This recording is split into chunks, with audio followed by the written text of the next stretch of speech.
समजलं, मला देवी भागवत समजलं. अहो भले हे सगळं समजेल, पण हे कधीच तुम्हाला लक्षात येणार नाही की जोपर्यंत तुझ्यावर गुरुचा वरदहस्त होत नाही तोपर्यंत तुला आयुष्यात काहीच मिळू शकत नाही.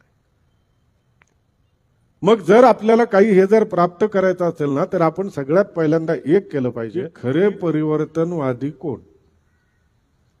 हे सगळे बाजूला आहेत वर बसलेले ते का आपण?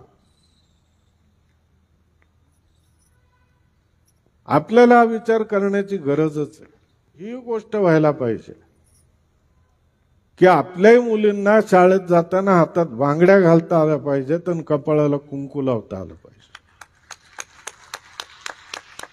महाराज म्हणाले, हे पहा मी जे बोललो ना,